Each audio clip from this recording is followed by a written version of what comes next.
unapita sehemu una njaa, harufu ya madikodiko inakujia. Hapa shafika sehemu ya msosi. Wale 3,000 sinapata mama?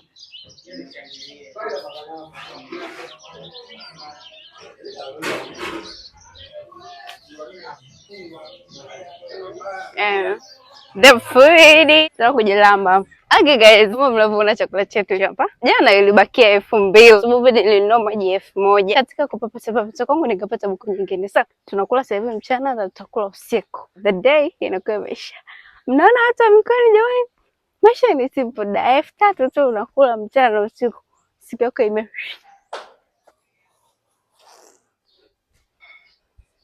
maji yetu yalibaki. Okay. Hata sijafungua. The food. Jamani. Safi kabisa. Asante Mwenyezi Mungu kwa ajili ya chakula hicho na kuomba tutakapenda kula kati yangu na kuzidi kutumikia. Amen. Anafanya sienda kujaza gas jamani.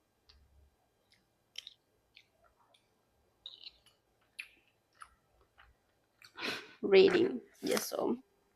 Guys, siku ushafika, kwa hiyo tunaandika hapa ratiba yetu ya kesho. Alafu tunaenda kula. Guys, hivi na nyinyi pia huwa mnapangaga siku zenu hamjala na kulala au ndo goodbye? Ilikuwa hivyo by the way. Ila kwa sababu sasa hivi nina practice self love, siwezi kufanya hivyo. And nafurahi sana nikiwa najua kesho nataka kufanya nini na nini.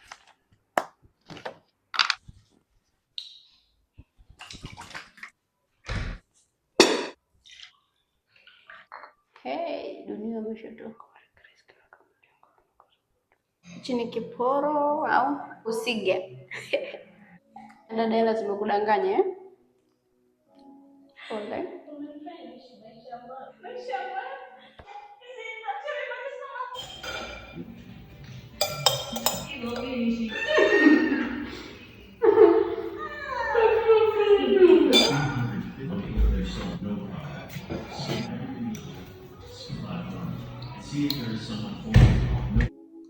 Tatizo ni finishing.